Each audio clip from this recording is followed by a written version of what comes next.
Phebe Trotman is a successful and heartfelt-centered entrepreneur based in Vancouver, Canada. In both her athletic and professional careers, Phoebe's personal success has been a testament that anything is possible. As an athlete, she's achieved many accolades as a soccer player, including being inducted into several sports halls of fame, winning championship titles, and being recognized as an exceptional athlete. Phoebe is passionate about helping others on their own journeys in unlocking their potential. She strongly believes that in business, sports, relationships, and life, we should be more open about our struggles.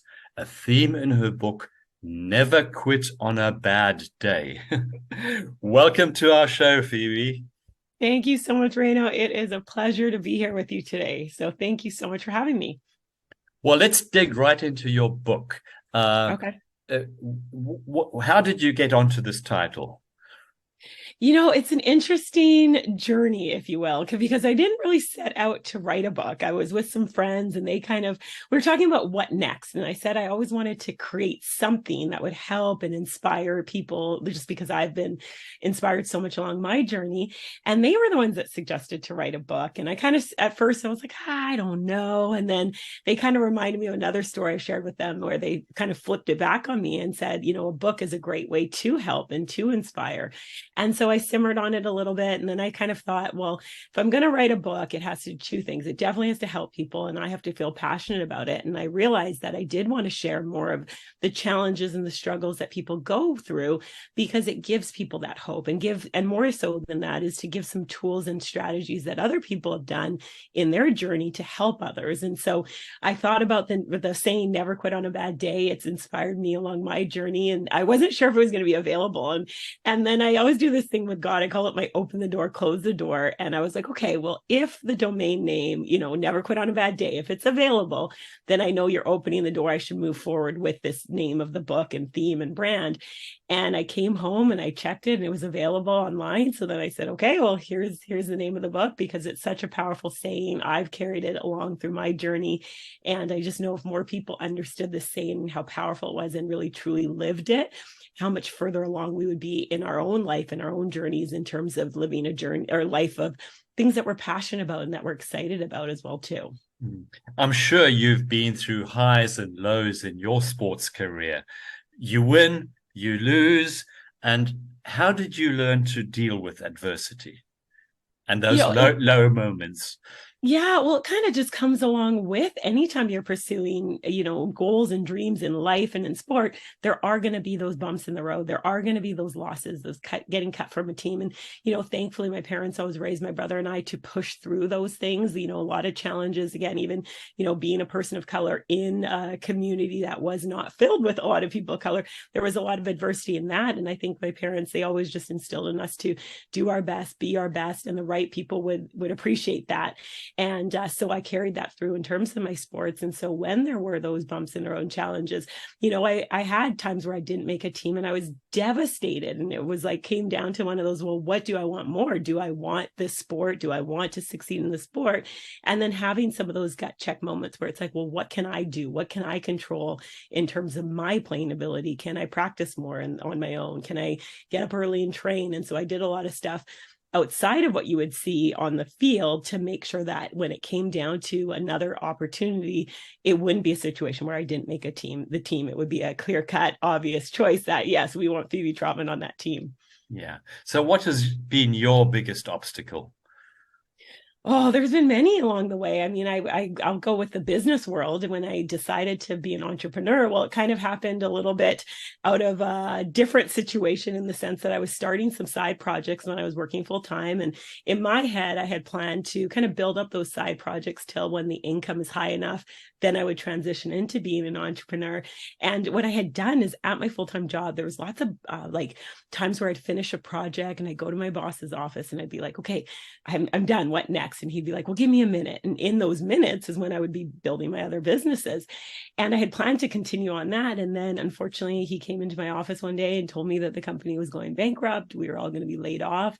And in that, there's a roller coaster of emotions. On the one hand, I was excited and have to go to work. On the other hand, it's kind of like, well, what next? And in that moment, I kind of paused and thought, well, what do I want my life to look like in the future? And I always encourage people to do that, is when you have those life-changing moments, or even before you do, kind of visualize, what do you want your life to look like? And when I did that, I realized that I wanted to be an entrepreneur. I wanted to have control of my time and my income. And so then I started off in my business, and I wasn't really prepared in that way because it kind of happened very quickly. And so there were a lot of obstacles in the beginning days in terms of not making enough income and having to be resourceful and struggling with, is this the right path, especially when you have bills to pay and just being in that moment. However, I am grateful for that because, again, it taught me more adversity. It taught me to push through, in those challenging times. And a lot of times too, as entrepreneurs, you have to have those reality check moments. Same thing, just like on the soccer field, where it's like, well, what am I doing? Like, was I, in the beginning, looking back, I wasn't consistent building my business. I was very, hot and cold. One minute I'm doing stuff, one minute I'm not. And so when you have those tough times, it's really important to kind of look inward, I feel like, and really have that reflection time of what can you do differently to push forward, to get through that challenging time, to get on the other side, because it's really truly in those challenging times that we grow into the person we're meant to be. Yeah, tell us a bit about your business and what field are you in now? Yeah. So, it's as an entrepreneur, I wear a lot of different hats. And so in that time when I was laid off, I had started a network marketing business right before. And so that was the online business that I continued on with building. And so built that now for 17 years in terms of, and it's a marketing tool for business owners to keep in touch with clients and nurture those relationships. And so phenomenal tool. I just in the beginning wasn't really sure what I was doing, and so had to learn and grow along the journey. And I'm just so grateful for mentors and having that community that is around you to help you and push you through. And I always encourage listeners to do that. Make sure you have a strong community of people who you pour into them and support and encourage them, and that also can be there to do the same for you. How important are relationships in making your business a success? Relationships are everything. At the end of the day, and I encourage everyone who's listening in is like, really pause. I do this activity with people where I really challenge them to think about the people that are in your network. Who are the people when you're having a tough time, the people you would call? And sometimes, the people professionally may not be the same person you would reach out to, personally may not be the same person you reach out to, or people when you're going through a professional challenge, because they may not understand it, especially as entrepreneurs, right? You want to make sure you do have other people. And I'm so grateful because there were times where I was very frustrated and I was like, you know what, why don't I just go back and get a job?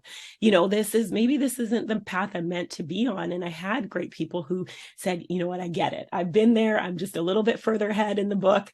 But your chapter, keep going, keep pushing through, because they were able to help support that. And so I always encourage people, focus on creating a strong network of people. And equally important that you pour into them. It's not just a one-sided where they're there when you're going through challenging times. How can you support them? And, I do, again, as I say, I like to do these activities where I have people just pause. And I want to encourage listeners, like, pause and think, who is someone that you just are so grateful for that have been through there, whether it is personally and professionally, and send them a quick note. Just send them a quick text. You could write a letter if you want, but it could just be a text that just says, hey, you know what? I appreciate you. Thank you for being there. Or send them a voice note or video message, because it's in those pouring into those relationships when things are good. You want to do it when things are good, so that when those things are challenging, they're also there to help and support you as well too. Yeah. Yeah. So this is very much connected also to your career as a sportswoman. You rely on your team, don't you? Oh, you absolutely do. Your team is everything, right? It's having a common goal. It's working together. It's dealing with those relationships, because at the end of the day, you may not always get along with your teammates. And that's, you put that aside and you focus on, well, what's the ultimate goal? And in this case, as a soccer player, it's to win that game. And so it's navigating through those and appreciating the people for what they bring, because it's so important. And I remember learning this very, in my last year at university soccer, we had 2 horrible games. Like we just got absolutely, it's terrible. And we had this kind of defining moment, myself and the other captains, where we're sitting on a field and we're just like, okay, this is our last year. Like we have a choice to make. We can continue down this path, not great path, or we figure out how to change this. And we realized it started with us, and we practice harder, and we knew we had to get everyone on the same page. We had to appreciate every single player for what they brought to the team, whether it was, a player who's playing 90 minutes, whether it's a player who's a training player. We had to pour into them and let them know just how much we valued their contribution to get everyone on the same page. And it ended up being an incredible season where we ended up winning the NAIA championship in the longest game back then in history. And so things can turn around when you truly get everyone on the same page, when you appreciate people for who they are and what they bring, and really focusing. But it does start with us. Like we had to have that reality check with ourselves. Yeah, absolutely. I mean, you do see it in soccer, and you see it in rugby and all these team sports. You see the vibe. You see where that team is all together and united, and you see it fraying as well. Absolutely. You can tell the moment that shifts, right? You can see it if someone gets down on someone and then they get down, and then it's like chaos. So it's just finding those things to really say, great job, keep going, we got this. Now, there are some people, of course, that stay in that melancholy sadness over that which was and is no more, losing a loved one, having a failed business. We know that most startups fail. I mean, I saw a figure about 90% of startups fail in the first 3 years. What do you tell people who can't deal with adversity? The tough one, because and I think those are two big things. You talked about loss of a loved one. We talked about loss of a business and a failure. And I think, I lost my dad 12 years ago, and it was gut wrenching. It's still a very, very challenging situation. What I had to do and learn to do through that was, what can I be grateful for? How do I focus on being grateful for the time that we had, the lessons, knowing that I carry him with me always. And really focusing on that gratitude piece. And it was a process. I'm not saying, again, this is 12 years in, and there's days and moments that it is a very challenging time. And so I encourage people to just find that gratitude for what you had, and knowing just how fortunate you were to have that person in your life. Also, in terms of, if it's a business, it seems, what can you learn from that business, right?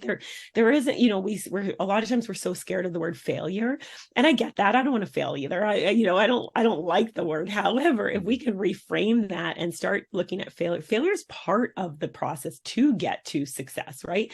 Everybody goes through those bumps, those things that you're like, oh, I wish it would have been better. I think it's important to, look at the past and think of what can we learn from it to take forward. However, the key is you look, you reflect, and then you still move forward, and you focus on where you're headed, right? With the lessons of what you've learned through your past experiences in terms of a business, what can you learn from it that you can take forward into your next project? Because there are things that I've done that haven't been as successful as I would have liked to, and that was a learning experience, but it does come down to perspective. And I think that's something that's just so important for us as humans to, just embrace. And how can you shift that perspective? Because when we continually focus on the past, how are we going to move forward? How are we going to make things different? Whereas if we start focusing on that future, and I do this activity called a dream day, where I challenge people, the short version is just get a pen and paper and start with writing it down from the moment you open your eyes to the moment you close them at night. What does a dream day look like for you? In present tense, you got to get into the feeling. I have a workbook too that goes through in more detail if someone wanted that. That being said, when you have that dream day, it gives you that clarity to move forward. And that's what's so important, is to focus on that forward momentum, that forward movement, and every day just move something closer to, do something that's going to move you closer to living that perfect day. And so that's something I encourage people to do, because I know that clarity does help during rough patches for sure. Absolutely. I mean, these bumps really bring us down to the essence who we really are. And I really believe that life kind of sculptures us into who we are meant to be. And if we don't have those low moments, you don't reflect, do you?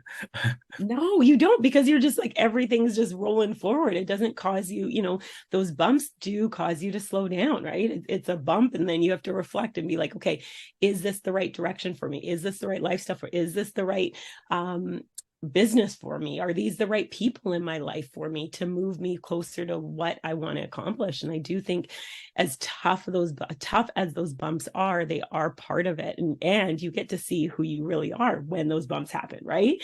Because if it knocks you off and you're down, well, then there's some personal growth that needs to happen so that the next time it's a shorter period that you're down in those low moments, right? I do think we can kind of start to learn and embrace that a little bit more. We'll be further ahead in the long run too. Yeah, yeah. What advice would you share with listeners to help them along their journey in creating the life they really want? Yeah, I would definitely encourage people to do that dream day activity. Really stretch yourself. I remember the first time I did it, I was nowhere near living my dream day. It was a rough time when I did this activity for the first time, and I've enhanced it over the years. And that's kind of why I did create that workbook, because I've been doing a lot of encouraging people to do that and really get into that space and have that time to dream. Like, what do you want your life to really look like? Because I do know when we have that clarity of where we're headed, it allows us to move forward. And especially, on the cover of that workbook is a picture of a lighthouse, because I've used that dream day activity as my lighthouse. So when I am going through challenging times, that's what I focus on. I'm able to refocus on where I'm headed. So I definitely encourage listeners to do that. Again, you can get the workbook. It's available on Amazon, or you can just get a notepad and go through it on your own, but really stretch yourself to dream. And what makes you smile? What brings joy to your life? And because when you know that, then you can just keep doing more of that, keep doing more of the things. But if you don't know, that's where I think a lot of times we flounder, because we're not sure, like, well, should I do this over here? Maybe I should do this here. Or what about this? What about this? Whereas when you have that clarity, it will pull you through. It will pull you forward to living that out. Yeah. Now, what would you tell the younger self of yourself going back when you were a successful soccer player? What would you do differently? What would I do differently? As a younger player, I would say there was that one team that I went out for, and I went out for it. I didn't make it. I was absolutely devastated, crying my eyes out. What I would probably do differently is I probably would have gone back. So it was a rep team, if you will, in a certain league during a certain time. So I still continued to play. However, I didn't go back and put in that environment. I went kind of a different path. And I still, I'm grateful for that experience, that I didn't make that team, because I realized back then that there was some stuff I needed to work on. And so I really worked hard on those skills to make sure, again, the next time I was in an environment, I would make the team. However, there is a part of me that wishes I had gone back and just really pushed through that moment, just to see, would that have shaped my path a little bit differently? It might have, right? And you don't know. That being said, I'm grateful for the path that I did go on, and just had so many incredible teammates and coaches and highs and amazing experiences in terms of my soccer career as well too. Now, one aspect, of course, is the physical fitness in a sports career. But how important is the mental aspect?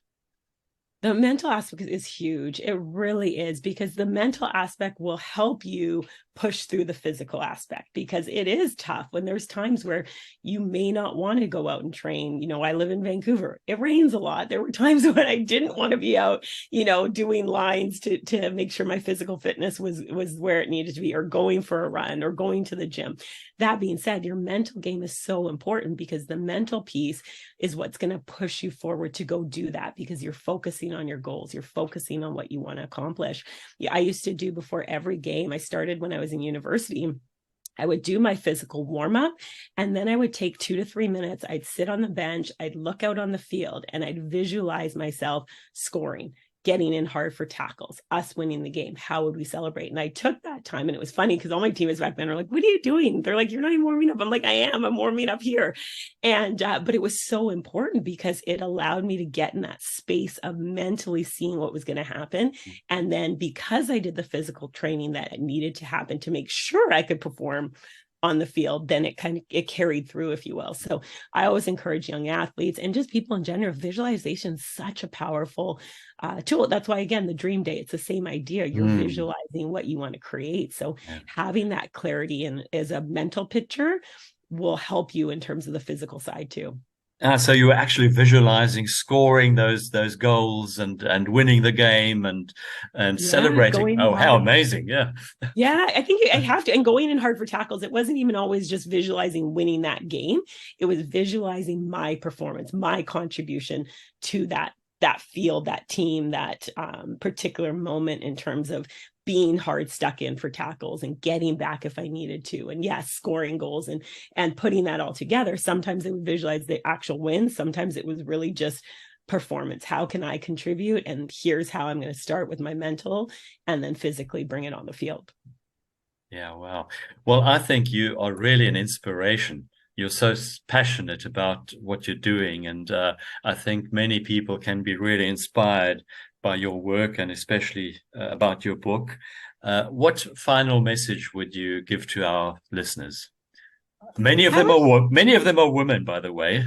Many are women. I would just say, I would encourage people to start dreaming. If you haven't had a dream in a little while, pause and what brings you joy, what excites you. I think it's so important. Just have a dream for yourself, your family. What does that look like? And dream big, stretch yourself a little bit. And I do encourage people, take some time and do the dream day. If that's too much, then just, again, start with one thing. What is one thing that you're excited about that you can work towards? Because in that, that's the celebration piece. That's where we feel, we're excited about something and brings a smile. So I want to encourage listeners to do that, to figure out what's something that brings you joy and just do more of that, because everyone deserves to have a smile on their face all the time. Yes. And your book, Never Quit on a Bad Day, available where all good books are sold. It is on Amazon. It's absolutely available on Amazon. How can people connect with you in other ways? Yes, I would love to connect with the listeners and viewers. So you just go to www.neverquitonabadday.com. So you can connect with me there, as well as on Instagram and Facebook, Never Quit on a Bad Day. And I would just love to hear what people are working on. I love to cheer people on and celebrate their success. So they can definitely connect with me, Never Quit on a Bad Day. You can find me there. Phebe, it was great having you. We had a great chat, and I wish you so much success in all what you're doing. Thank you so much, Reino, and congratulations to you. I love what you're doing with this podcast and you just stepping into it and going after your goals and dreams. It inspires other people as well. So thank you so much for having me today.